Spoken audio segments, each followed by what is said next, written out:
Kamu orang-orang yang nyelewengin dana, baik itu dana desa dan apapun kira-kira, kamu bakalan gak mau berurusan dengan dua instansi yang jadi tamu Diskominfo kali ini. Siapa lagi kalau bukan Inspektorat dan Kejaksaan Negeri Kabupaten Kailuas. Nah, tamu kita kali ini tidak seperti apa yang selama ini kita bayangkan. Kita takuti mungkin gitu kan, kalau jumpa di jalan kita ambil jalan yang lain gitu ya. Kali ini kita akan coba ambil versi dari kejaksaan yang mode ketawanya mungkin, Inspektorat yang mode ketawanya, karena kita sedang berada dalam acara Jaksa Menyapa. Nah, bersama kita sekarang sudah ada dua orang narasumber. Pertama dari Inspektorat, ada Pak Fikar. Nah, beliau ini salah satu sahabat kami, sahabat apa ya, masa jahiliyah ya Pak Fikar. Kemudian ada Pak Yusril. Ya, beliau sangat kita segani ya kalau misalnya datang ke sana. Ada yang hukum campur sama Pak Yusril, Pak? Iya, bukan saya saja. Semua. Tapi pada kali ini beliau nggak bawa algojo, Pak ya? Oh, algojo tidak, ini kita rahasiakan, kita sembunyikan dulu. Oke, tapi bawa berarti. Oke, pada Jaksa Menyapa kita kali ini kita mau lihat. Nah, ini Jaksa Menyapa seperti apa sih mereka menyapa kita? Kita mau tanya dulu sama Pak Yusril. Pak, Jaksa Menyapa ini sebenarnya kegiatan seperti apa nih, Pak? Boleh mungkin langsung dijawab. Baik, terima kasih Pak Ferry atas pertanyaannya. Perkenalkan mungkin saya. Iya, kenalin dulu Pak. Ya, perkenalan diri dulu ya. Baik, nama saya Yusril Ardi, Eskom SH MCO. Ini agak sedikit panjang ya. Tapi MCO itu gelar S2. Bukan merek itu Pak ya? Bukan merek. Ya, bukan. Alhamdulillah. Jadi jabatan saya sekarang sebagai Kepala Seksi Perdata dan Tata Usaha Negara di Kejaksaan Negeri Kailuas itu sudah sejak tahun 2021 ya. 2021. Udah jalan berapa tahun ini? Kira-kira 3 tahun lebih ya. 3 tahun lebih. Alhamdulillah kita nikmati dan kita syukuri sampai saat ini. Dan banyak pengalaman yang bisa saya dapatkan selama bertugas di sini ya. Oke, Pak. Kembali ke pertanyaan yang tadi Pak Ferry ya. Tupoksi saya mungkin pertama ya. Tupoksi saya di bidang datun adalah terkait memberikan pelayanan kepada masyarakat atau pemerintah. Ya, ada 5 jasa yang kita berikan kepada masyarakat atau pemerintah. Artinya itu di bawah Pak. Iya, tupoksi saya. Yang pertama adalah penegakan hukum. Yang kedua adalah bantuan hukum. Dan ketiga ada pertimbangan hukum, tindakan hukum lain, dan selanjutnya pelayanan hukum. Nah, pelayanan hukum ini khususnya kita berikan kepada masyarakat. Nah, untuk rinciannya nanti saya jelaskan ya. Boleh juga. Nanti mungkin masing-masing nanti saya akan jelaskan ya. Tapi menunggu pertanyaan selanjutnya dari Pak Ferry lah. Nah, untuk Jaksa Menyapa ini sendiri, ini program seperti apa? Apakah kita menyapanya biar masyarakat nggak perlu takut mungkin sabuk jalan? Karena kan kalau misalnya didatangi dengan baju coklat mungkin gitu ya, kalau di masyarakat itu langsung masyarakat itu, kayak seperti apa gitu Pak ya? Iya. Nah, Jaksa Menyapa itu seperti apa Pak? Baik, program Jaksa Menyapa ini sebenarnya adalah program kejaksaan ya, bertujuan untuk mengenalkan kejaksaan ya kepada masyarakat. Ya, kita ketahui mungkin dulu kejaksaan kurang populer ya di mata masyarakat ya, karena selama ini kita ketahui masyarakat hanya mengenal apa itu polisi ya, kepolisian dan tentara kan. Selama ini mungkin masyarakat di luar sana dulu ya dahulunya tidak mengenal itu apa kejaksaan. Makanya program pimpinan kejaksaan saat ini lebih gencar melakukan promosi ya, atau mengenalkan tugas dan pokok dan fungsi kejaksaan di masyarakat. Nah, kalau misalnya dari kejaksaan sendiri, jaksa itu pengen dikenal seperti apa? Gitu, ya maksudnya program Jaksa Menyapa ini adalah salah satu wadah ya, atau program kejaksaan untuk mengenalkan lebih dekat ya jaksa dengan masyarakat. Oke. Nah, jadi banyak program-program kita di kejaksaan yang fungsinya adalah untuk memberikan penerangan hukum, memberikan penyuluhan hukum kepada masyarakat, ya kan? Yang mana awalnya masyarakat tidak mengenal, tidak mengetahui tentang masalah hukum tertentu. Oke. Dan setelah kita kasih penyuluhan penerangan hukum, masyarakat bisa lebih mengetahui apa itu hukum tadi. Oke. Ya. Karena kan selama ini memang kalau misalnya kejaksaan itu kan kita tahunya, ini kalau misalnya dipanggil kejaksaan mau dicambuk nih gitu Pak ya. Oh ya. Nah itu gimana nih? Oke. Jadi begini ya, kalau dahulu mungkin ya berurusan dengan jaksa itu sangat menyeramkan. Untuk dihukum nih gitu kan. Jadi masyarakat kalau datang atau berurusan dengan jaksa atau datang ke kantor kejaksaan itu seolah-olah menyeramkan. Iya. Nah, itu paradigma dulu ya. Benar. Itu dulu. Kalau sekarang itu paradigmanya sudah berubah. Oke.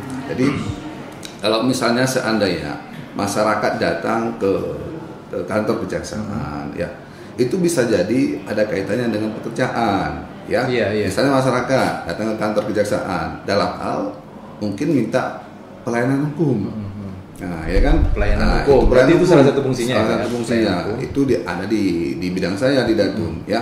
Kita memberikan pelayanan hukum kepada masyarakat. Oke. Nah, selain itu juga misalnya ada pendampingan, ya kan? Misalnya kepala dinas datang ke kantor atau misalnya siapa, misalnya di dinas terkait datang berkonsultasi, ya mungkin terkait dengan kegiatan mereka, ya. Ada kegiatan di dinas tertentu, ya, yang mereka tidak paham mungkin aturan regulasinya agar tidak terjadi penyimpangan, mereka minta konsultasi kepada kami. Nah, itu namanya pendampingan ya, pendampingan hukum.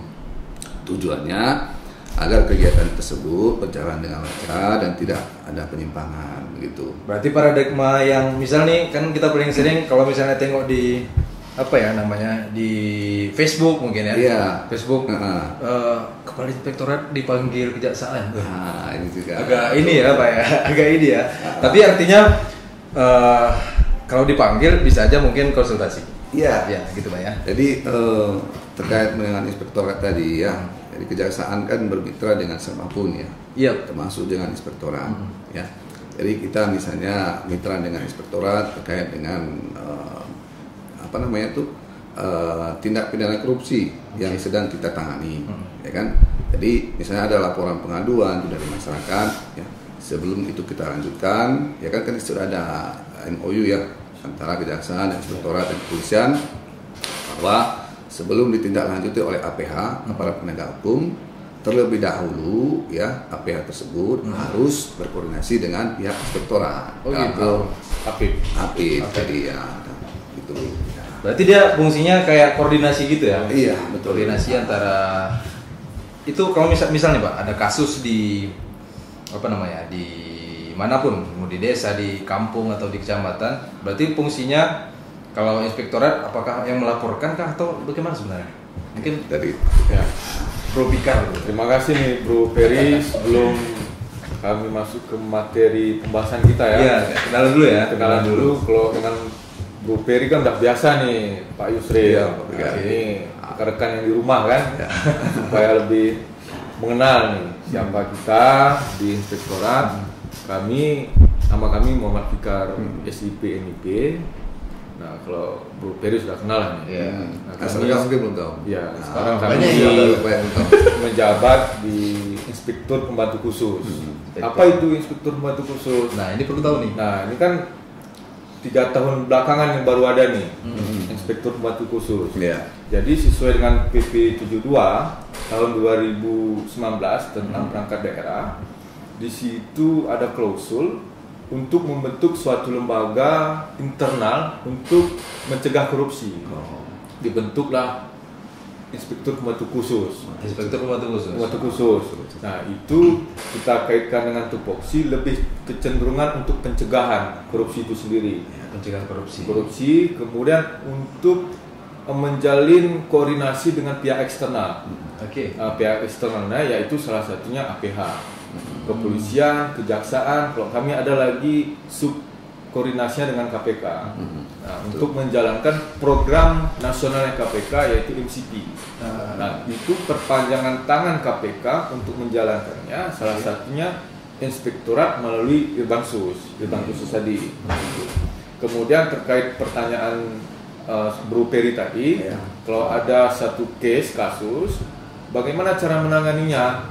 Nah, kita punya MOU sebenarnya, punya MOU dari tahun 2018 kalau kami tidak hilaf ya, tidak 2018. Di situ disebutkan ketika ada aduan masyarakat ke Inspektorat, kami akan menelaah dulu.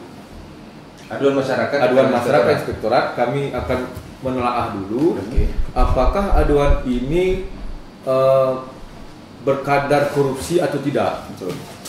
Oh gitu. Iya. Kayak ini ya, kayak minuman ya. Ada kadarnya nih. Kalau memang ada indikasi korupsi akan kami limpahkan ke APH. Kalau dia berkadar kesalahan administrasi cukup di kami. Nah, nanti akan kita bicarakan lebih dalam apa itu kesalahan administrasi, kesalahan korupsi. Nah, begitu juga dengan APH di dalam klausul itu. Ketika diadukan ke APH, APH juga melihat, menelaah apakah aduan ini bersifat korupsi atau administrasi.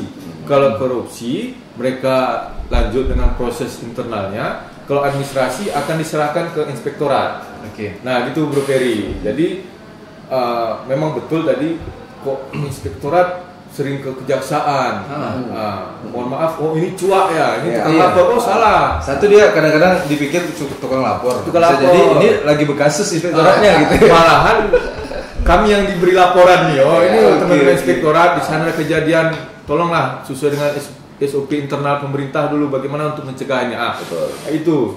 Itu Bro Peri. Jadi sekarang lebih fleksibel dalam penanganan kasus khususnya korupsi nih. Pak Yusrila kami di Kejaksaan sering duduk bersama, termasuk rekan-rekan Polri juga. Bro Peri. Sama sedikit dari paradigma sekarang Pak Peri, ya paradigmanya itu sudah bergeser. Bukan lagi kalau dulu mungkin langsung penindakan. Kalau sekarang kita utamakan pencegahan dulu. Berarti kedua fungsinya baik itu di Inspektorat ataupun di Kejaksaan dia sama-sama mencegah dulu. Berarti ada sosialisasi seperti ini mungkin ya. Betul, seperti ini. Tapi ada yang menarik nih. Ini entah boleh dipertanyakan atau enggak. Jadi dia boleh nggak sih sebenarnya ada surat kaleng gitu yang dikirim ke Inspektorat, kemudian nanti untuk di apa namanya, memang diolah gitu kasusnya, boleh nggak? Gitu. Jadi gini Bro Peri. Ini sebelum masuk ke tema nih. Jadi surat kaleng itu. Surat kaleng. Surat apa sebenarnya surat kaleng ini? Kan itu dulu kita telaah. Surat kaleng ini dia melapor melalui surat orang lain yang tidak tahu. Kan itu nih surat kaleng. Anonim. Ada syarat yang harus kami telaah dulu ketika ada surat kaleng nih, kita sebut surat kaleng. Pelapornya jelas apa tidak? Siapa pelapornya anonim ya? Gak boleh anonim. Kalau anonim itu menjadi salah satu sumber informasi ke kami. Nah, sumber informasi di kami di Inspektorat khususnya di Irbansus ada beberapa tahapan dalam pemeriksaan. Nah, paling rendah itu konfirmasi. Misalkan ada surat kaleng, misalkan Bro Peri nih, Bro Peri gini, kan itu nih Bro. Nah, kami tidak langsung mengeluarkan surat perintah untuk melakukan pemeriksaan atau klarifikasi. Kami tanya dulu nih secara humanis, Bro, ini ada informasi nih Bro, benar nggak Bro? Itu dulu nih. Nah, kemudian kalau memang benar ada laporan itu, baru kami naikkan ke klarifikasi. Berarti ada fungsi klarifikasi? Ada klarifikasi. Itu apakah dari Inspektorat? Inspektorat. Melalui Inspektorat. Nah, klarifikasi. Kalau terbukti ada syarat menuju pembuktian laporan tadi benar, baru kami naikkan dengan namanya pemeriksaan khusus. Kalau terbukti baru audit investigasi. Tahap dari klarifikasi ke audit investigasi kami sudah berkoordinasi nih dengan rekan-rekan APH. Itu udah berkoordinasi. Karena apa nanti? Karena kita lihat di situ kalau menilai mens reanya, niatan itu kami tidak bisa menilai itu. Itu rekan-rekan APH tuh. Kok gini kasusnya, gini case-nya, ini masuk ke tidak pidana apa nih? Tunggu Bro, tapi gini, misal ada surat kaleng, kemudian Enggak, tadi dikonfirmasi dulu kan Ya, sama si konfirmasi. si misal dinas A gitu. Itu belum masuk ke kejaksaan belum ya, Pak? Ini nanya ke siapa nih, Bro? Kejaksaan dulu, boleh nggak dari inspektorat langsung gitu? Atau gimana? Seperti apa? Ya. Atau Pak Fikar? Gini, Gini bro, iya. Ini karena masyarakat sering Ya. menduga-duga kan, Pak. Ya. Sering menduga-duga Jadi nih gini. mungkin masalah. kita kan sudah punya MOU koordinasi. Nah, jadi ketika ada masyarakat melaporkan ke kami surat kaleng, kan gini, siapa yang menangani? Kan itu pertanyaan, Bro. Nah, siapa yang menangani? Segala sesuatu yang dilaporkan ke kami dulu yang menangani. Oke. Segala sesuatu yang dilaporkan ke kejaksaan dulu yang menangani. Nah, setelah ditelaah, diklarifikasi, yang saya sebutkan sebelum tadi, apakah dia berkadar administrasi atau korupsi? Nah, di situ baru fungsi pelimpahan tadi. Kalau administrasi, kalau dari dilaporkan ke kejaksaan, dilimpahkan ke kami. Nah, kalau di kami sudah menangani, oh ini korupsi, kami limpahkan ke APH. Kalau hanya cukup hanya aduan administrasi, cukup di kami. Tidak kami sampaikan ke rekan-rekan APH. Gitu. Bisa jadi satu case gini, Bro. Ke kami dilaporkan, ke kejaksaan dilaporkan, ke polisi dilaporkan. Itu yang saya tanyakan. Nah, itu kan itu nih. Nah, itulah kami selalu berkoordinasi. Biasanya kalau ada aduan kami selalu nih. Betul. Pak Yusril, ini ada aduan loh ke inspektorat. Oh, kami juga ada. Kepolisian juga. Oh, kami juga ada. Gimana nih? Nah, di situ baru ya udahlah di inspektorat dulu yang masuk. Atau kami dulu lah di kejaksaan, silakan gitu. Tapi pada prinsipnya kami memegang teguh SOP masing-masing internal. Tanpa menyampingkan MOU kami. Kalau sudah dia hanya administrasi, APH pun melimpahkan ke kami. Begitu sebaliknya, kalau dia ada indikasi korupsi, kami wajib hukumnya melimpahkan ke kejaksaan. Nah, itu selisihnya. Teman sedikit kan, pertanyaan Pak Ferry tadi ya. Kan ini dilaporkan masing-masing nih, ya kan? Jadi sekarang ditangani dulu nih oleh inspektorat ya. Jadi nanti kalau sudah diselesaikan nih dari inspektorat misalnya, itu ke kami ya mungkin ada tembusan. Ya, tembusan. Perihal hasil klarifikasi, investigasi Ya. yang dilakukan di inspektorat. Jadi kami juga ada tembusan pada kami sebagai bentuk pelaporan kami kan gitu. Sebagai bentuk koordinasi tadi begitu loh, Pak Firly ya. Bukan seperti itu kan? Ya, itu. Ya. Bro, bisa minum, Bro? Boleh. Oh, sudah. Lupa mempersilakan. Ya, Tapi Bro. sebenarnya bukan lupa mempersilakan, kayak udah minum tadi. Ini ada yang kurang ya, aqua ya. Iya. Sorry. Yanti kita ada Yanti ini kayak di podcast sebelah ya. Memang tolong aku ya. Bicara dengan Bro Ferry ini selalu menarik nih, Pak Yusril. Tapi Pak Yusril, berarti artinya gini ya, apa yang kita simak ini biar masyarakat nggak salah tanggap ya kan. Betul. Artinya ke surat kaleng itu sering juga masuk ke kejaksaan. Iya. Berarti gitu ya Pak ya. Betul. Surat kalengnya apa lewat WA atau memang ditempel gitu mungkin dilempar gitu lah. Surat kaleng kan gitu ya seolah-olah. Ya, jadi kalau masalah surat kaleng ya itu kan di masing-masing daerah berbeda-beda, ya kan. Iya. Kalau misalnya seperti saya juga dulu di Sumatera Barat ya, surat kalengnya ya mungkin karena dulu belum ada ini ya WhatsApp ya, medsos dan lain sebagainya, ya berbentuk surat biasa. Memang di surat nih, surat tulis ya. Jadi itu suratnya dikirim ke kejaksaan, ke kantor kan. Jadi ya itu tadi kadang-kadang identitasnya ada, kadang identitas tidak ada, ya kan. Jadi terkait masalah ditanggapi atau tidak, ya kan. Kalau misalnya seandainya surat kaleng tersebut ya sudah ditembuskan juga ke kejaksaan tinggi misalnya. Oh bisa Ya, gitu? bisa. Sering gitu berarti juga? Iya, jadi bukan hanya ditujukan kepada salah satu instansi, misalnya kejaksaan negeri Ya. saja. Jadi Ya. surat tadi Benar. ditujukan juga, ditembuskan juga nih ke Jati sampai ke Kejaksaan Agung. Oh, kami tembusannya ke KPK, Pak KPK, Yusril. kan, ya, nah, KPK, gitu. KPK, Iya. Barreskrim, Iya. Dirjen Kemendagri. Iya. Benar. Jadi itu Pak Ferry kan. Jadi ya pernah seperti itu kita alami. Jadi kita dimintai klarifikasi ya, minta keterangan lah Ya. kita di Kejaksaan Tinggi sana ya. Oke. Nah, kalau memang nanti misalnya dalam permintaan keterangan tersebut tidak ditemukan apa, misalnya udah Ya. Berarti tetap apapun dia suratnya tetap kita coba telaah dulu gitu Pak ya? Iya. Kita bayangin dulu ya.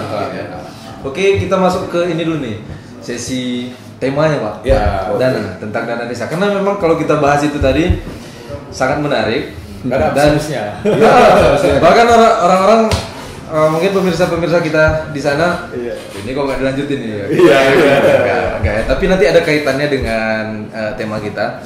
Ini tema kita adalah dana desa. Nah, untuk dana desa sendiri nih, mungkin bisa diterangkan dari inspektorat atau kejaksaan, itu penggunaannya seperti apa yang boleh gitu. Ya.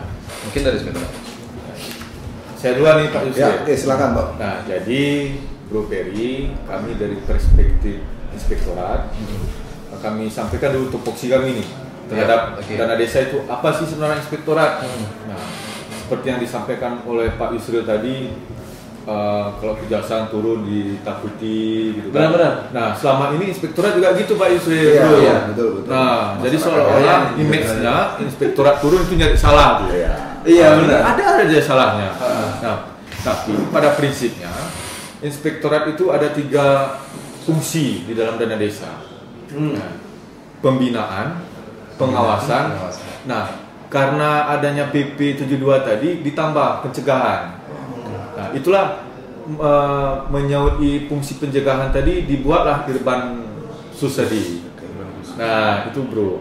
Jadi inspektorat dalam hal dana desa ini tugasnya pembinaan, pengawasan dan pencegahan. Tuh 3. Itu fungsi pokoknya, nafasnya itu. Kemudian untuk apa sih sebenarnya dana desa? Ya, nah, kan itu yang selalu menjadi perdebatan sebenarnya. Kenapa perdebatan nanti saya sampaikan. Sebenarnya pada prinsipnya dana desa itu untuk membiayai pemerintahnya sendiri, Bu. Untuk membiayai pemerintahnya. Apa itu pemerintahnya? Gaji perangkat. Kan gitu.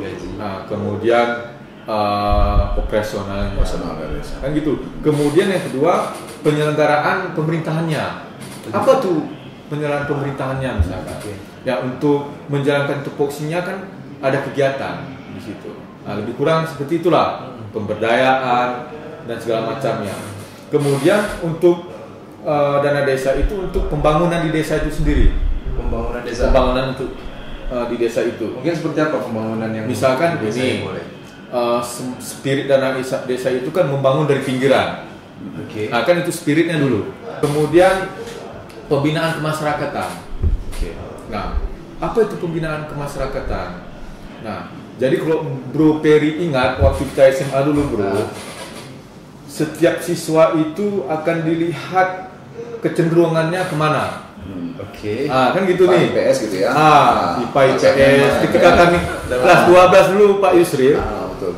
Dulu saya cita-cita saya teknik pertambangan. Bro Peri lain mungkin. Gitu. Jadi kami dilihat di tes psikologi ya kalau benar tidak salah psikologi. Kemudian guru BP kami, bimbingan konseling kami menyarankan Pikar kecenderungan ke sospol. Peri kecenderungannya ke sini. Nah, di masyarakat dan pembinaan masyarakat juga gitu. Ini kecenderungannya bengkel misalkan. Akan dibina ke bengkel. Itu tugas inspektorat kan? Itu tugas kampung. Kampung. Dana itu peruntukannya untuk itu. Kami mengingatkannya. Gitu Bro. Kemudian yang terakhir pemberdayaan. Pemberdayaan sudah ke teknisnya. Itu Bro. Nah, kemudian yang apa yang diawasi sebenarnya? Tahapan yang mananya nih? Kan gitu. Mulai dari perencanaan anggarannya, kemudian pelaksanaannya, kemudian penatausahaannya, kemudian pelaporannya sampai pertanggungjawabannya akan dibina. Nah, di situ Bro. Nah, itu gambaran umumnya apa dan bagaimana inspektorat melakukan pembinaan di desa terhadap dan desa ini. Itu Bro.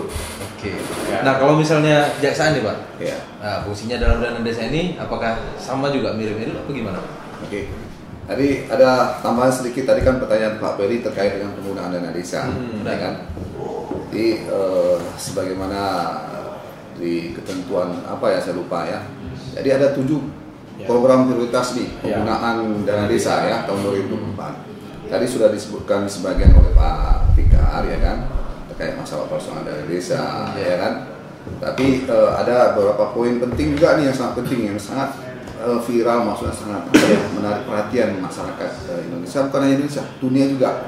Nah, ini terkait masalah ketahanan pangan. Ya. Jadi bukan hanya di Indonesia nih sekarang, ya. Masalah ketahanan pangan ini ya juga sudah mencakup ke seluruh dunia. Ya. Isu dunia ya, isu dunia. Jadi negara-negara yang ekspor ya seperti pangan seperti Vietnam, Thailand ya, itu menahan ekspornya dulu tuh, ya, menahan ekspornya dulu ke negara-negara yang importir. Jadi tujuannya apa?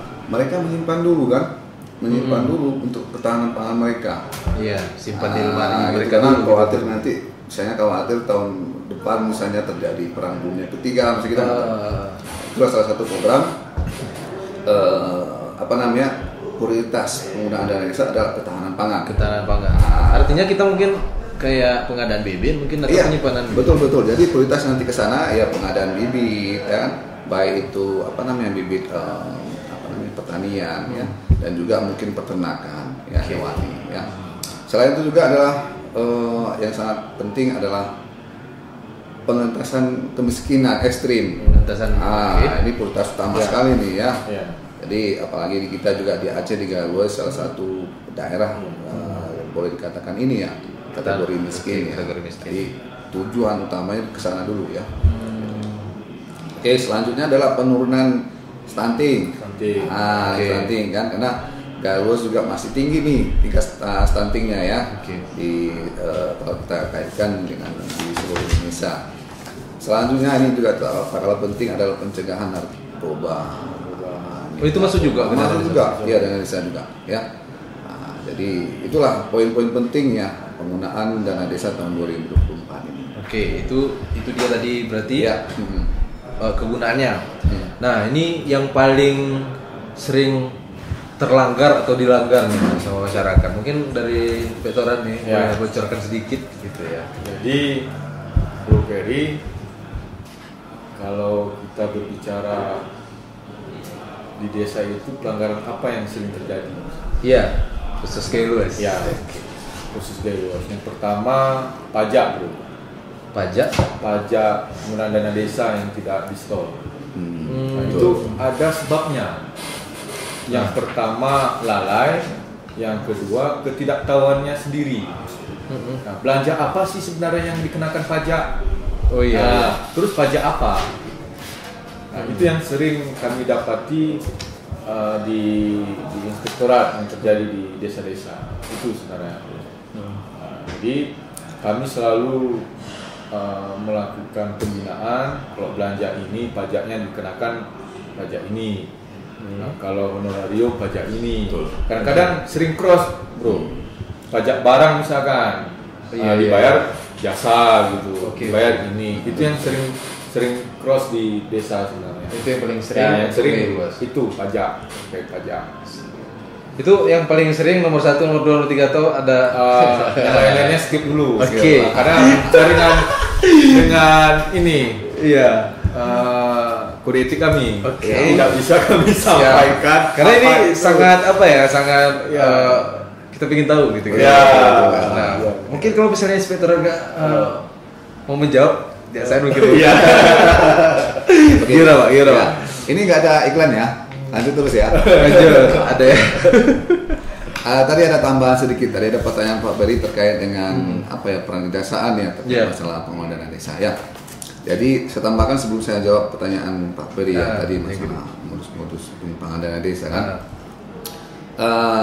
Kejaksaan yang melalui Pak Jaksa Agung ya sudah mengeluarkan instruksi Jaksa Agung ya nomor 5 tahun 2023 tentang optimalisasi peran Kejaksaan Republik Indonesia dalam membangun kesadaran hukum masyarakat desa melalui program Jaksa Garda Desa atau Jaga Desa. Nah, ini tadi. Jadi tujuannya adalah untuk membangun kesadaran hukum masyarakat, khususnya masyarakat desa gitu loh. Kayak dibuat namanya Jaga Desa. Ini program kita nih, Jaga Desa ya, Jaga Desa. Oke. Kembali ke pertanyaan Robert terkait dengan apa tadi? Modus-modus ya? Iya, apa nih kasus yang sering terjadi?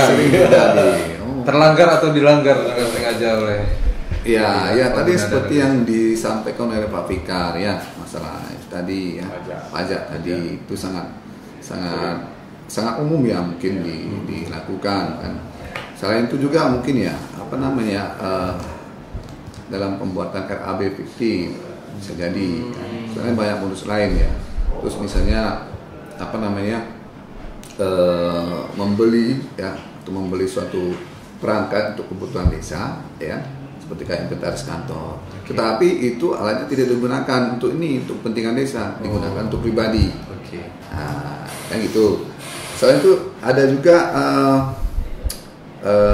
pemangkasan anggaran publik, ya, kan? Lalu dialokasikan untuk kepentingan perangkat desa. Membuat kegiatan atau proyek fiktif tadi ya, yang dananya dibebankan kepada dana desa, kan gitu. Terus ada permainan kong kali kong ya dalam proyek yang didanai oleh dana desa. Terus lagi yang saat juga melakukan perjalanan fiktif, ya kan? Ini sering nih perjalanan dinas kayak gitu ya, Pak? Iya betul. Jadi kan sering kita dengar nih, misalnya desa ini melakukan studi banding misalnya ya, ya mungkin dalam tujuan mungkin untuk jalan-jalan gitu gitu. Jadi dibuatlah perjalanan dinas fiktif ya. Tujuannya untuk mencari keuntungan kan gitu. Oke, itulah dia yang sering terjadi. Ya, rata-rata pada umum seperti itu ya. Nah, kira-kira nih Pak, ada nggak kita temukan unsur ketidaksengajaan dalam hal pelanggaran dana desa gitu? Ada nggak misalnya kejahatan gimana Pak? Ya, kita temukan unsur ketidaksengajaan. Nah, nggak sengaja udah ambil aja gitu. Gitu ada nggak gitu? Ya, jadi pada intinya penyimpangan pengelolaan dana desa itu ya ada yang namanya unsur kealpaan ya atau kekhilafan kan, dan ada unsur yang disengaja. Yang disengaja udah tahu lah. Yang disengaja udah tahu ya. Dan unsur kealpaan atau kekhilafan itu tadi bisa berbentuk seperti adanya kelemahan tadi seperti yang sampai dalam hal administrasi, ada kelemahan ya, dan masalah administrasinya, keuangannya contohnya khususnya ya. Terus terjadi kesalahan dalam perencanaannya. Itu bisa ya khilafan ya kan, misalnya perencanaannya seperti ini awalnya, tapi saat pelaksanaannya tidak sesuai dengan perencanaan. Gitu. Selanjutnya terjadi kesalahan dalam penyusunan laporan, bisa juga khilafan tentang perangkat desa yang membuat laporan keuangan itu ya menggunakan khilaf kan, seharusnya bernilai segini, misalnya detik ya, itu dalam laporan yang maksudnya. Nah, selanjutnya adalah dalam penyusunan spek pekerjaan. Nah ini khilafan bisa ya. Dan selanjutnya masalah estimasi biaya. Ya, masalah itu terkait dengan rincian. Jadi ini di awal rincian anggaran biaya. Jadi sebelum pekerjaan dilaksanakan kan harus disusun dulu ya, RAB-nya kan gitu. Dan sesuaikan dengan harga pasar yang sekarang kan. Jadi itu kalau tidak disesuaikan kan bisa harus membengkak kan, tidak sesuai dengan pekerjaan fisik lapangan. Nah gitu. Itulah umumnya ya yang terjadi kekhilafan terkait dengan. Kalau misalnya Pak, keterlambatan gaji misalnya gitu di desa, apakah itu masuk ketemuan juga atau bagaimana sebenarnya? Orang suka ini ya, di Facebook ya. Betul. Juga gimana? Karena kalau masalah itu lebih bagus ke ya. Jadi bro, terkait dengan pertanyaan yang di awal tadi dulu, jadi untuk menyempurnakan apa yang disampaikan oleh Pak Yusril tadi, ketidaksengajaan kan gitu nih. Iya, ini jangan bisik-bisik nih, harus keras suaranya. Jadi sebenarnya kalau kita mau berbicara terkait dengan apakah ada ketidaksengajaan? Kan gitu. Kira-kira Sebenarnya kecil kemungkinan. berarti artinya terniat ya. Bukan kita bilang terniat, tapi kecil kemungkinan. Contoh gini, paduan penggunaan dana desa sudah ada, pedoman Sudah ada. Betul. Itu Pergub 41 tahun 2018. Itu pasti dibekali tuh, dari kepala desanya sampai ke kaur-kaurnya kita pasti bekali itu. Kemudian kami di inspektorat setiap tahun melakukan pembinaan. Walaupun uji petik di dalam kecamatan misalkan ada 11 desa, 5 yang kami uji petik. Tapi mereka kan ada himpunan kecil kecamatan misalkan. Kan saling berbagi inilah informasi. Pun demikian ada yang kita lihat atas ketidaktahuannya. Ketidaktahuannya contohnya seperti ini. Di suatu desa misalkan beciknya dijabat oleh PNS misalkan. Dia mau menerima gaji PNS-nya atau kepala desanya. Itu yang maksudnya kasusnya kepala desa tapi dia PNS yang ditunjuk ya. Oke. Terkadang kepala desa ini atas ketidaktahuannya dia ngambil dua-duanya. Iya. Dia ambil dua, yang PNS pun dia ambil, yang pengulu pun dia ambil. Ada juga seperti itu. Nah, dalam kesempatan ini kami sampaikan juga ke pengulu-pengulu, cuma satu yang bisa. Nah, dia pilih lah yang mana yang banyak, yang besar, yang mana yang besar. Tentu yang mana yang besar. Kedua, ini ada kami dapat ini Pak Yusril terkait dengan BLT. Bantuan langsung tunai. Nah, jadi BLT ini masyarakat ada pembangunan masjid misalkan, belum selesai. Masyarakat itu sepakat BLT-nya dipotong untuk membangun masjid tadi, untuk menyelesaikan masjid. Tapi itu bagus kan? Bagus. Tapi secara administrasi, secara peraturan itu nggak boleh, bro. Karena pos yang saya sampaikan penggunaan dana desanya tadi kan sudah ada, pembinaan masyarakat, pembangunan, udah ada yang lain. Berarti ini bid'ah nih. Bid'ah ya bahasa. Saya belum sampaikan makom kajian, saya belum sampai ke situ lah. Nah, tapi itu tidak bisa. Itu sudah kita ingatkan tahun kemarin. Nah, kalau tahun ini kita dapatkan dengan case yang sama, kita wajibkan untuk pengembalian. Nah, karena kadang-kadang masyarakat Pak Yusril, nggak apa-apa, kami rela nih. Betul. Nah, rela, ini ada berita acaranya nih. Nah, kami udah musyawarah, nggak boleh. Bukan itu. Betul. Nah, nggak boleh. Uang sudah ada pos anggaran lain untuk pembangunan kok. Nah, yang seperti itu kami masih membawa ke ranah ini pengembalian. Pengembalian. Udah, kembalikan saja. Kita ingatkan, jangan ulangi lagi. Nah, seperti itu bro. Nah, kasus-kasus yang kami bilang tadi bisa kita bawa ke ranah administrasi lah. Tapi terus satu lagi, dari perspektif perencanaan misalkan, seperti pembangunan fisik, perencanaan itu kan ada standar harga, harga kabupaten, desa. Terkadang di standar harga itu adalah harga yang tertinggi.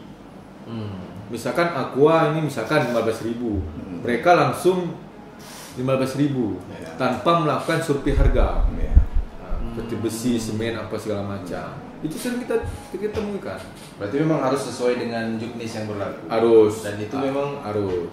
Ya, jadi itulah fungsinya kami di inspektorat, itu fungsi konsultan dan quality insurance-nya, penjamin kualitas pekerjaannya di kami. Berarti dan kalau misalnya masyarakat di desa bilang pas ditanya nih kira-kira, ya ada dibuat kami nih, kenapa dilakukan? Memang nggak tahu, gue tadi gitu. Itu hampir nggak mungkin ya berarti kalau memang sudah di. Hampir kita nyatakan itu tidak mungkin. Kami membuka ruang untuk konsultasi, bukan kami saja sebenarnya. OPD pembinaan juga ada, BPM, DPMK. DPMK. Ada. Kami selaku pengawas pembina ada. Untuk penggunaan dana desa sudah ada juknis, juklaknya. Tata pemerintahan terkait dengan strukturnya, kelembagaannya ada di pemerintahan. Petunjuknya itu Sudah ada banyak Jelaskan. stakeholder sebenarnya yang ikut serta dalam mengawasi membina desa sebenarnya. Hampir kecil kemungkinan mereka tidak tahu sebenarnya. Oke, itu Nah, itu. hampir sepertinya udah hampir terjawab sih sebenarnya Iya. kalau kita nanya tentang strategi dari Inspektorat Iya. Kejaksaan gitu. Iya. Tapi ada nggak strategi yang lain yang mungkin kira-kira nih yang paling jitu untuk biar nggak ada penyelewengan dana desa? Mungkin dari Inspektorat dulu kan. Jadi kami di Inspektorat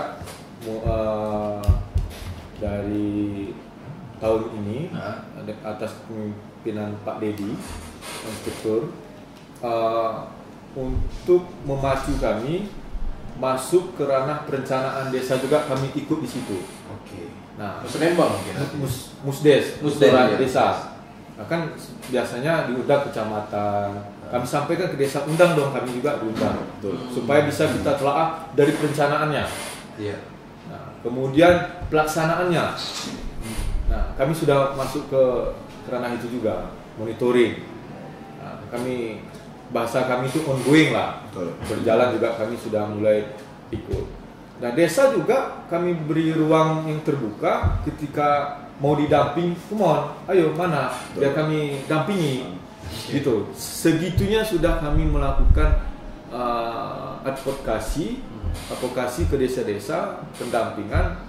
Ya, kami berharap di tahun 2025 atas pemeriksaan tahun anggaran 2024 ini, kalaupun tidak zero temuan, ya administrasi lah, jangan ada lagi kerugian desa apa segala macam. Nah, kemudian kami sudah membuat di Irban 1 sampai 4 ya, Irban 1 sampai 4 itu grup. Nah, karena kami ada 5 Irban, Irban 1 sampai 4 itu ada wilayah kecamatan masing-masing, wilayah kerjanya, binaannya. Sudah membuat grup, di situ bebas menanyakan apapun. Menanyakan apapun di Irbannya masing-masing. Contoh Irban 1 misalkan wilayahnya Terangun, Tripujaya. Nah, mereka ada grup WhatsApp, dalam perencanaan ini bisa nggak? Nah, ini gimana pelaksanaannya? Kami bingung loh. Pajaknya ini apa? Bisa ditanyakan ke situ. Konsultasi. Sebenarnya kalau berjalanlah itu bisa kita, kalau sempurna, kita manusia kan nggak mungkin Tentu ada sempurna kira. lah, masih ada lah. Nah, tapi setidaknya ya jangan seperti yang sudah-sudah lah. Itu bro. Oke, untuk inspektorat lagi. Kejaksaan nih, Pak. Untuk Oke. kejaksaan. Nah, kalau kejaksaan, strategi pencegahannya yang paling jitu kira-kira atau Iya. udah ada terkonsep dari atas sana, Pak? Gimana? Iya, oke, baik. Kalau ditanyakan terkait dengan strategi ya, tadi yang saya sampaikan ya, terkait dengan masalah instruksi Jaksa Agung tadi ya, nomor 5 tahun 2023 ya, tentang optimalisasi peningkatan kesadaran hukum masyarakat desa. Makanya dibuatlah program Jaga Desa. Gitu. Jaga Desa. Ya. Jadi kalau ini termasuk dalam strategi pencegahan ya, preventif. Ya, salah satunya adalah dengan mengeluarkan instruksi Jaksa Agung ini tadi, ya kan, preventif, ya kan. Sebenarnya masih banyak lain ya. Preventif tadi seperti kegiatan kita nih, melakukan kegiatan jaksa menyapa, ya kan, penyuluhan, penyuluhan hukum, kan, penerangan hukum. Terus ada lagi kita jaksa masuk sekolah, ya kan. Ada Om Jack juga, jaksa masuk pesantren dan lain sebagainya. Ya, jadi terkait dengan instruksi Jaksa Agung tadi, ya ini ada saya sampaikan ini ya. Jadi di masing-masing bidang di kami di kejaksaan ada bidang intelijen, ya, bidang pidana khusus, bidang pidana umum, ya, bidang perdata dan tata usaha negara, dan di pengawasan. Mereka punya program masing-masing ya terkait dengan jaga desa tadi. Nah ini misalnya bidang intel, ini saya bacakan sedikit ya. Program jaga desa sebagai sarana meningkatkan kesadaran hukum dan ketaatan hukum bagi perangkat desa, khususnya dalam pengelolaan keuangan desa. Itu kayak Itu dia. sosialisasi juga ya, Pak? Iya, betul. Selanjutnya mengoptimalkan pengawalan, asistensi bimbingan, penyuluhan hukum dan penerangan hukum pada perangkat desa dan masyarakat desa dalam pengelolaan keuangan desa. Oke. Selanjutnya melakukan monitoring dan evaluasi terhadap pelaksanaan program jaga desa secara berkesinambungan. Itu monitoring maksudnya kita memang kayak yang disampaikan inspektor tadi. memang turun? Betul. Jadi tindak lanjutnya ya ini kita juga seperti yang disampaikan Inspektorat tadi, Pak Fikar, Kasintel juga sudah membuat grup WhatsApp tadi sebagai sarana tadi untuk melakukan monitoring, ya kan, evaluasi dan konsultasi tadi ya kepada para perangkat desa. Ini sudah semua kepala desa itu bergabung dalam grup tadi kan. Saya juga ada di situ. Saya juga, selain saya juga ada Pak Asif Yesus. Jadi setiap grup tadi kita gunakan sebagai sarana lah untuk forum untuk melakukan monitoring tadi kan, dan lain-lain sebagainya. Itu monitoring kita turun ke lapangan ke desa gitu, Pak? Iya bisa. Jadi kalau misalnya ada permintaan dari desa tersebut, misalnya kita monitoring ya, bisa. Itu ada harus terlebih dahulu ada permohonan atau permintaan dari desa tersebut. Okay. Ya, gitu. Karena dalam bayangan kami kejaksaan kayaknya nggak terlalu banyak melawan mendatangi 145 desa, agak ngeri juga gitu. Iya, kalau memang itu tadi seperti saya sampaikan, kalau memang nanti ada permohonan, ya kan, yang disampaikan kepada kami, misalnya tadi terkait masalah monitoring atau misalnya kita memberikan penyuluhan hukum ya kepada masyarakat tadi, boleh, silakan. Itu sama kayak ini nggak sih, Pak? Kayak yang biasa pemerintah, misalnya kayak dinas melaksanakan MOU sama kejaksaan, bukan itu atau gimana, Pak? Iya, kalau MOU itu sebagai sebagai dasar hukum ya. Sebagai dasar hukum kegiatan kita lebih lanjut. Ya. Kalau misalnya di kami di bidang Datun, MOU tersebut adalah salah satu dasar kami untuk melakukan kegiatan, baik itu kegiatan penegakan hukum tadi yang saya sampaikan, bantuan hukum, ya, pertimbangan hukum tadi kita memberikan MOU atau pendampingan hukum kepada dinas-dinas terkait. Iya. Jadi bukan hanya kepada dinas-dinas terkait, juga bisa kepada desa-desa ya, kepada itu desa misalnya. Berarti kita buat surat minta pendampingan, karena kan memang kayak yang disampaikan inspektorat tadi bahwa kadang-kadang kepala desa dia nggak fokus dengan itu ya, dan nggak baca buku juknis apa segala macam itu nggak ya? Betul. Makanya tadi kan ada program tadi penyuluhan untuk meningkatkan kesadaran masyarakat tadi. Jadi kalau memang desa minta misalnya kami turun untuk memberikan penyuluhan kepada masyarakat, khususnya perangkat desa, ya kami bisa turun. Ya mungkin di situ kita bisa koordinasi, ya kan, berkonsultasi ya. Misalnya ada yang tidak dipahami oleh perangkat desa, bisa ditanyakan kepada kami. Ya, boleh datang atau mereka mendatangi. Iya, betul. Satu lagi saya tambahkan Pak Beri ya, misalnya waktu ya. Masih. Jadi di instruksi Jaksa Agung ini, saya tadi itu di bidang intel. Ini di bidang pidana umum, ya. Salah satu perannya adalah mengoptimalkan rumah restoratif justice.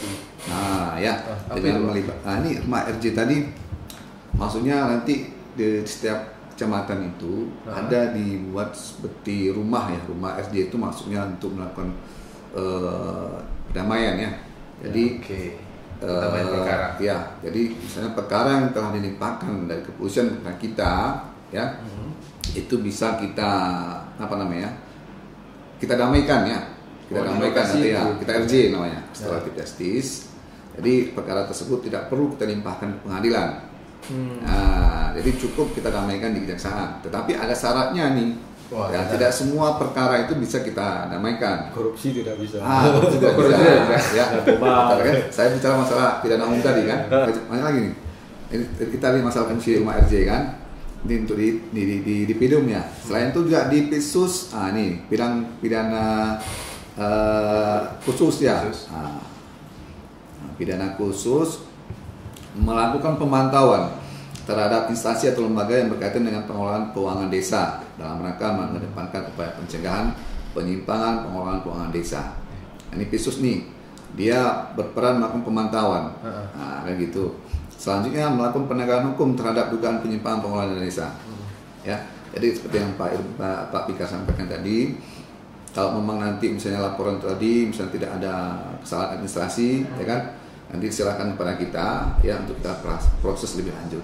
Kan itu. Bedanya yang umum dengan yang khusus seperti apa sebenarnya? Pidana umum maksud gini, pidana umum ya itu tadi seperti kayak tindak pidana pencurian. Ya. Terus apa namanya, penganiayaan ya. Kalau khusus ini maksudnya tindak pidana yang apa ya, kayak tadi tindak pidana korupsi. Dia apa namanya, ada undang-undang ini ya, undang-undang khusus ya, seperti kayak tindak pidana korupsi kan. Terus ada juga tindak pidana pajak. Nah, itu kan tindak pidana khusus. Berarti dia yang sudah diatur sama perundangan mungkin gitu. Iya, maksudnya lebih ke apa namanya? Kalau khusus ya mungkin masalah korupsi ya, korupsinya kan itu. Nah, terus selanjutnya itu tadi khusus ya. Nah, selain itu juga ya kan, tadi masuk ke strategi itu dari kalau sudah sampai ke pidana khusus, itu merupakan strategi represif. Nah, jadi kita melakukan penindakan kayak gitu, ya kan. Tetapi ya, walaupun sudah kita lakukan usaha represif tadi, ya tidak tertutup kemungkinan kita memprioritaskan pengembalian kerugian negara tadi. Nah, ya, jadi pada saat misalnya kasus tersebut sudah kita tangani, apa itu di tahap penyelidikan, ya. Setelah penyelidikan nanti ke tahap penyidikan, ya kan? Itu tidak tutup kemungkinan, ya. Kita upayakan pengembalian kerugian negara. Nah, jadi kepala desa tadi, ya misalnya ada oknum misalnya kepala desa ya melakukan penyimpangan, itu kita harapkan kepala desa tadi untuk mengembalikan kerugian negara. Tapi tidak tertutup kemungkinan, ya kan? Tanpa menggugurkan itu tindak pidana. Berarti dia kalau misalnya udah mengembalikan, ya, berarti dia nggak kena pidana yang lain? Bukan, maksudnya itu sebagai hal yang meringankan nanti di persidangan. Misal dia udah ngambil sekian juta, ya udah kembalikan aja, jangan hukum aku, begitu. Iya kan, kita ada tahapnya nih, ya kan. Kalau misalnya tahap penyelidikan, ya kan, itu kan kita belum menemukan 2 alat bukti misalnya, itu masih ada kesempatan, ya kan gitu. Nah, tetapi kalau sudah tahap penyidikan, ya kan itu kan tahap penyidikan, kita sudah menemukan 2 alat bukti. Berarti sudah bisa menetapkan tersangka. Jadi apa namanya, kalau sudah di tahap penyidikan, ya kan, sangat tertutup kemungkinan tidak bisa lagi itu apa namanya untuk tidak teruskan kan gitu. Tetapi pengembalian kerugian tadi adalah sebagai salah satu hal yang meringankan nanti di persidangan. Misal nih Pak, kasusnya misal ada seseorang gitu yang mempergunakan dana desa itu, diambil lah dan memang dikorupsikan gitu Pak. Jadi ada surat kaleng masuk. Setelah surat kaleng masuk juga mungkin ke medsos gitu ya. Kan suka diviral-viralin nih kalau zaman sekarang. Masukin bapak yang salah mempergunakan uang untuk begini gitu Pak. Karena dia takut, dia langsung kembalikan ke negara. Itu misalnya laporan yang dari surat kaleng tadi apakah diproses atau gimana Pak? Itu tadi mungkin Pak Pikar ya tulis menjelaskan surat Pak Pikar tadi. Gini, tahapan di APH sepengetahuan saya kan ada full bucket, full data, pengumpulan bahan-bahan, kemudian permintaan keterangan, klarifikasinya di situ tuh full bucket, full data. Kemudian penyelidikan. Nah, penyelidikan ini kalau mau naik ke penyidikan minimal harus ada 2 alat bukti. 2 alat bukti. Wah, ini yang menarik. Nah, kemudian studi case-nya yang disampaikan Pak Peri tadi, kalau di medsos apa segala macam, apakah itu menggugurkan hukuman dia kan gitu? Iya. Dikembaliin nih karena dia takut. Itu ditindaklanjuti apa tidak kan gitu? Nah, ditindaklanjut ini Bro Peri, pada tahap full bucket, full data itu juga sudah yang namanya ditindaklanjuti. Kalau di kami konfirmasi pun itu namanya sudah ditindaklanjuti. By phone misalkan. Ini Pak Desa, ini ada medsos benar nggak? Oh ada Pak, kan gitu. Gula Dibalikin Ade. lah. Iya, Gula Ade katanya gitu. Gula Ade. Iya. Nah, tapi Bergaya, kita ya. pun melihat tidak semerta-merta kemudian dia kembalikan selesai di situ, tidak. Kita harus membuat efek jerah. Efek jerah. Apa gunanya? Supaya dia tidak mengulangi apa yang dia telah lakukan terhadap kejadian sebelumnya. Apa misalkan? Salah satunya kita akan melakukan klarifikasi. Seperti apa Mas klarifikasi? Misalkan kita turun, kenapa uang ini kemarin tidak digunakan? Kan ada alasan-alasannya. Alasan itulah kita nilai. Oh, alasannya ini akan kita tegur kepada desanya melalui Bapak Bupati. Seperti apa? Misalkan rekomendasi di RHP kami, laporan hasil pemeriksaan kami harapkan Bapak Bupati menegur kepala desa Polan. Nah, efeknya bisa saja ini bisa saja misalkan kita kan ada bantuan ADKK misalkan. Ketika dia melakukan pengajuan penambahan dana dari ADKK, bisa saja Bapak Bupati tidak menyetujui. Oh, jangan dulu. Nah, itu dia. Nah, jadi ada efek jerahnya supaya dia tidak melakukan perbuatannya yang menyalahi aturan kemarin. Oh, tidak semerta-merta, Bro. Kembalikan udah selesai. Kalau kayak gitu hancur Iya. bumi ini. Oh, Itu nanti mirip- kok kedapatan kita balikan. Oh, enggak juga. Jadi itu kan mirip kayak ini ya kejadian kalau misalnya kayak anak-anak gitu Ya. kan, anak-anak melakukan kesalahan, kenapa kan kembalikan? Dia tetap nak marah gitu Ya. kan, dia tetap nak marah. Betul. Ini ada efeknya. Dia minta jajan lagi, nanti dulu, gitu Ya. kira-kira Pak. Betul. Pak Peri, ini tadi saya tanggung nih menyampaikan. Wih, ada yang tanggung? Ya, instruksi Jaksa Agung tadi. Ah. Jadi ada satu lagi ya di bidang perdata dan tata usaha negara, ya kan? Jadi perannya apa? Nah, ini peran nih melakukan kegiatan keperdataan oleh Jaksa Pengacara Negara, ya JPN dalam kegiatan pengelolaan dan pendistribusian keuangan desa. Ya, terbatas pada memberikan masukan dan saran yang diperlukan dalam hal terdapat permasalahan hukum Yap. yang ditanyakan oleh kepala desa atau pihak lain yang menyalurkan bantuan kepada masyarakat. Terus selanjutnya melakukan pendampingan hukum. Nah, ini dia nih di bidang kami ya, dalam pengelolaan keuangan desa ya yang dilaksanakan dalam bentuk ini satu pemberian konsultasi hukum. Nah, itu tadi kan masyarakat desa bisa berkonsultasi hukum ya yang diperlukan baik dalam penyaluran maupun penggunaan bantuan dan keuangan desa. Serta melakukan sosialisasi atas risiko hukum perdata, pidana dan atau administratif ya yang mungkin timbul dalam penyimpangan pengelolaan keuangan desa. Nah, ini selanjutnya mendorong agar pengelolaan dan pertanggungjawaban keuangan desa maupun bantuan dilaksanakan sesuai dengan ketentuan peraturan perundang-undangan. Nah, ini kan. Selanjutnya mencegah atas kemungkinan terjadinya kesalahan penyimpangan yang dapat menimbulkan risiko hukum keperdataan maupun tindak pidana korupsi di kemudian hari bagi pengelola maupun pelaksana kayak gitu. Ini masing-masing bidang berperan ya dalam hal instruksi Jaksa Agung tadi.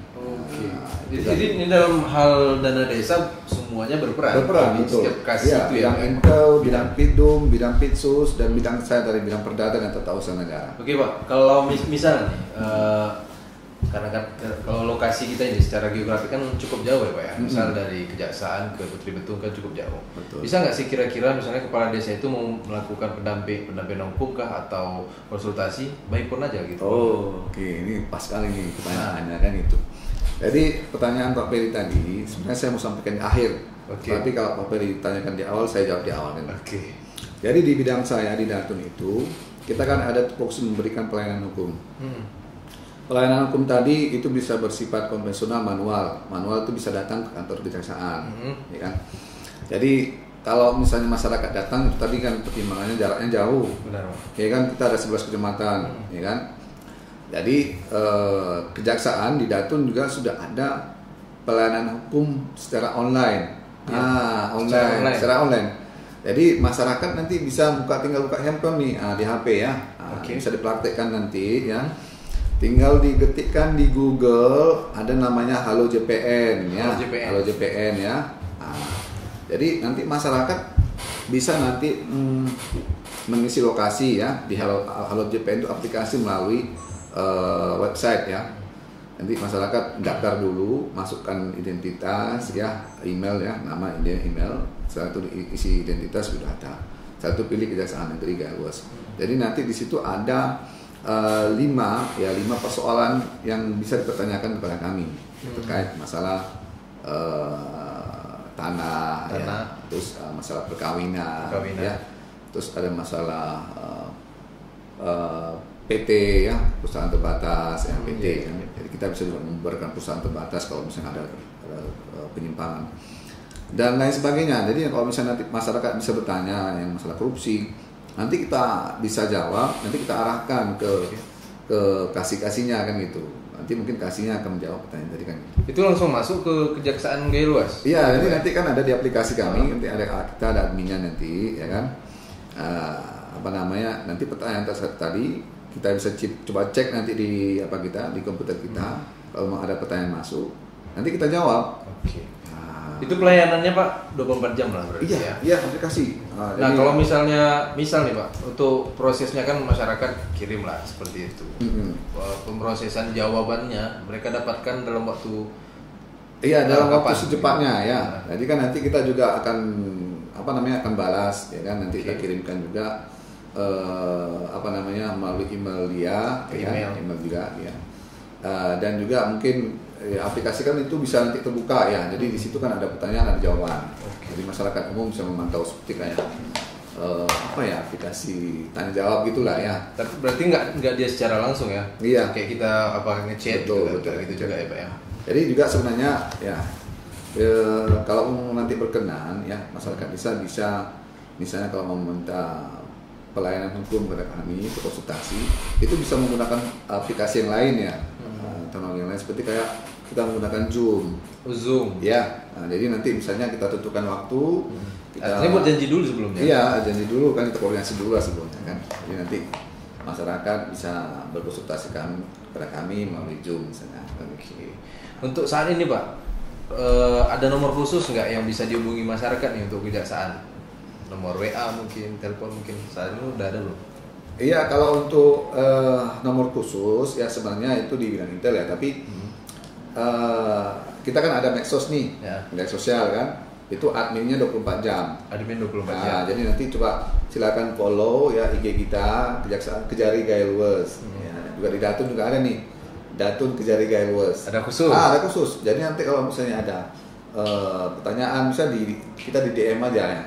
Direct message ya, DM kan. Nanti kan kita admin, kita cek itu, kalau mau ada pertanyaan kita jawab. Oke. Ya, oke. Nah, untuk inspektorat mungkin Pak, ada nggak nih Pak Bro? Yang kalau misalnya ini kan surat kaleng kadang-kadang ke WA pribadi mungkin gitu kan, gitu Pak, atau ke kemana? Atau ada nggak sih misalnya kita harus hubungi kemana? Harus ke kantor kah atau bisa by phone juga? Gimana? Nah, jadi ini Bro. Kami di inspektorat seperti yang kami sampaikan tadi, paradigmanya sudah bergeser dari pembinaan dan pengawasan. Dan pencegahan tadi ada satu fungsi yang melekat di kami yang setiap inspektorat yang sudah level 3, alhamdulillah kita sudah level 3. Inspektorat Gaya Luas sudah level 3. Barusan kemarin dapat penghargaan. Iya, ini baru tahu juga nih kami. Level 3. Inspektorat itu menjadi konsultan dan quality insurance. Maksudnya konsultan ini menjadi tempatnya konsultasi lah. Tempatnya konsultasi dan penjamin mutu kegiatan, baik kegiatan di desa maupun OPD yang menggunakan dana negara. Nah, caranya bagaimana? Yang pertama bisa langsung datang ke kami, ke kantor. Kemudian kami punya inovasi yang baru yang dituntut oleh di program MCP, WBS namanya. WBS. Whistleblower System. Nah, di mana WBS kami itu ada 2 metode. Yang pertama bisa langsung masuk ke website kami, Inspektorat Gaya Luas. Di situ sudah ada panduannya. Nah, mungkin di masyarakat kita kalau ke website agak agak sulit. Bisa kami setelah menyediakan nomor telepon, bisa by phone, bisa by WA, bisa SMS. Oke. Nah, di nomor bisa sebutnya, Boleh, boleh. supaya khalayak masyarakat juga mengetahui, dan OPD dan desa, kalau masyarakat misalkan ada kejanggalan, silakan lapor. Ya. Baik. Silakan lapor dalam artian untuk membangun. Oke. Nah, perangkat desa juga kalau memang mau koordinasi silakan di sini. Di nomor Tunggu sebentar. Tolong masyarakat siapkan dulu nih penanya, catat ya. oke. Siapkan dulu ya. 0821 821 ya. 3768 3768 6479. 479. Nah, jadi bisa di situ berkoordinasi, konsultasi, mungkin masyarakat ada yang ingin ditanyakan, kalau langsung ke kepala desa, karakter kita kan berbeda-beda. Ya. Kalau kita langsung tanya mungkin, oh ini apa niatnya. Ya, Nah, tanyakan ke kami, biar kami yang menanyakan ke siapa yang mau ditanya. Jangan Betul. kepala desa, kami yang nanya. Nanti jawaban kepala desa kami sampaikan kepada penanya. Oke. Itu kapan bisanya? Di hari kerja, bro. Dari kerja. Senin sampai Jumat. Senin sampai Jumat. Nah, dari pukul 8 sampai pukul 23 WIB. Ya. Oke. Nah, bagaimana kalau jam 1 malam? Enggak apa-apa, silakan. Mungkin nunggu besoknya ngantuk. Nah, ke paginya kami langsung respon. Nah, apa yang dilaporkan? Ketika nanti masuk ke WhatsApp, ketika kita masuk ping misalkan Assalamualaikum, langsung dibalas otomatis dengan format yang telah ditentukan. Oke. Kalau bro sekarang pasti langsung dibalas tuh bro. Iya. Nah, langsung dibalas. Bagaimana kalau pelapor nih? Kami takut bocor. Iya. Kan gitu. Insya Allah Oke. kita di inspektorat itu terjagalah integritas kita. Karena itu dilindungi Pak Yusrila, dilindungi pelapor, Oke. dilindungi oleh hukum. Kalau ada bocor, oh ini Bro Peri yang lapor nih, misalkan Pak Bro Peri, itu Bro Peri bisa tuntut kami. Oke. Nah itu dijamin bro. Nah sejauh ini belum ada lah, belum ada. Kecuali nanti kalau sudah masuk AI, ya kan, AI itu pun kami dengan APH tidak menyampaikan identitas. Oke. Nah, tapi identitas itu wajib ada. Di kami pun pasti ditanya situ nama pelapor dilengkapi dengan KTP. Oh, Tapi gitu. kalaupun tidak dilampirkan KTP itu menjadi informasi awal bagi kami. Dan pasti kami tindak lanjuti. Salah satunya ya konfirmasi dulu kami Oke. ke terlapor, gitu bro. Ya. Nah, jadi silakan masyarakat, perangkat desa, siapapun yang ingin berkoordinasi atau ingin bertanya, mungkin segan langsung ke orangnya, silakan bertanya ke nomor yang telah kami sampaikan tadi bro. Oke. Itu nomor WhatsApp ya. WhatsApp, telepon bisa, ya. bisa. Ya, Silakan. mungkin ini sekedar pesan nih kepada masyarakat kan. Jadi kalau misalnya memulai sesuatu ya, Ya. jangan biasakan P gitu ya, P. Iya. Etikanya ini harus Iya, benar-benar. Ya, masyarakatnya. Ini apa ini ya? Ini apa? Gunakan sesuai dengan Yang salam berlaku salam ya. Iya, assalamualaikum gitu ya. Jangan PP apa jadi ya. Ketok-ketok Apa gitu. gitu. Jangan dibiasakan maksudnya gitu. Iya, Ya, sih. beri. Nah, Jadi Berarti- terakhir tapi dia- bro, oke. terakhir bro. Jadi kami sebenarnya semakin banyak orang yang berkoordinasi ke kami, semakin banyak orang yang bertanya ke kami, itu kami semakin senang. Oke. Itu amanah Pak Inspektur, Pak Dedi. Semakin, ayo come on, sama-sama bertanya supaya kita belajar sama-sama. Ya. Nah, kami akan merespon. Ada beberapa OPD yang menanyakan melalui ini. Nah, seketika langsung kami balas. Misalkan OPD misalkan Diskominfo misalkan Oke. bertanya ini gimana nih, ini ada dana ini apa segala, bagaimana penggunaannya misalkan. Kan ditanya ini adminnya di Irbansus.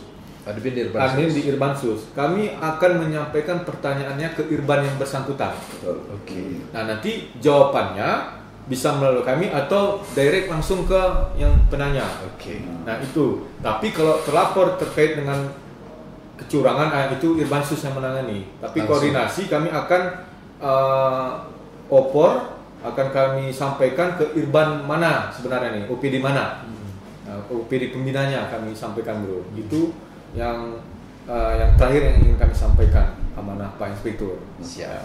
Nah itu dia berarti dia kalau sekarang memang kita udah bisa ya kayak melapor. Berarti Ya. masyarakat bisa ikut mengawasi ya. Bisa. dengan ini, Pak, ya? Betul. malah kita ajak. Ya. Kita ajak bro. Dan itu memang memperingan pekerjaan dari Ya. kejaksaan dan inspektorat kan jadinya. Ya, betul. Baik. Mungkin ada yang mau disampaikan lagi Pak, tambahan Ya. sebelum Kita kita tutup. Cukup ya. Oke. Dari saya mungkin ya menyampaikan ini aja ya. Jadi dana desa tadi ya kan itu bukan dana milik kepala desa ya kan gitu. Ini harus dirubah nih paradigma ya kan. Jadi dana desa tadi diberikan oleh negara ya untuk betul-betul kepentingan masyarakat kan gitu. Oke. Jadi kepala desa menggunakan dana desa itu dengan sebaik-baiknya ya, tujuannya untuk memberikan kesejahteraan kepada masyarakat khususnya di desa ya. Satu lagi itu tadi bahwa jangan ragu masyarakat kalau mau datang konsultasi kepada kami silakan datang ya, karena saya sampaikan tadi paradigma sudah berubah Ya. ya. Karena sekarang kita lebih ke pencegahan ya. Makanya kalau misalnya ada masyarakat datang ke kantor itu dalam hal artian mungkin berkonsultasi Ya. Benar. terkait dengan masalah hukum tadi kan. Itu aja sih Pak Beri Iya. menurut saya. Ya, Berarti kita kalau misalnya datang kejaksaan, jangan takut lagi jangan ya. takut lagi. Jangan takut lagi. Inspektorat jangan takut lagi. Takut. Gitu Masyarakat, kira-kira. masyarakat juga jangan beranggapan Heeh. kalau misalnya masyarakat datang ke kejaksaan itu lagi disidik misalnya. Ya, iya, bukan itu. benar. Salah. Dulu kali Pak memang kalau boleh cerita sedikit, kalau misalnya mau Lagi bermasalah misalnya kan gitu. nggak usah bermasalah sih mungkin gitu Pak. Masuk ke gerbang, Iya. kejaksaan itu kayaknya kayak masuk ke apa ya gitu, ke bola harimau gitu Oh, gitu, seolah-olah iya, gitu Pak ya. iya, betul. Seolah-olah dulu. Tapi kalau sekarang kalau memang dengan yang kita lakukan sekarang, misalnya bawa kamera, mau meliput. Iya. Kalau misalnya masyarakat, itu jangan-jangan Lapor gitu. lapor kan di gitu. kibus antara kibus atau orang bermasalah gitu kan gitu-gitu. Ah, betul. Oke. Jadi, Nah itu dia, artinya kita sudah melihat betapa ringannya ya. Ini kita udah disapa nih masyarakat sekalian oleh dari kejaksaan dan inspektorat, dan kita lihat nggak ada ketegangan-ketegangan di sini. nggak. betul. Nah, Enjoy kita. Enjoy. Nah seperti itu, mungkin itu yang kita tutup. Tetap semangat. Nah kalau misalnya ada permasalahan, konsultasilah ke tempat yang memang cocok untuk tempat kita konsultasi, bukan di medsos. Kalau misalnya sehingga tidak ada duga-dugaan. Kalau misalnya urusannya itu tentang korupsi, langsung tanyakan ke inspektorat atau ke kejaksaan gitu Pak ya. Betul. Oke, gitu aja dulu. Bila itu Assalamualaikum warahmatullahi wabarakatuh.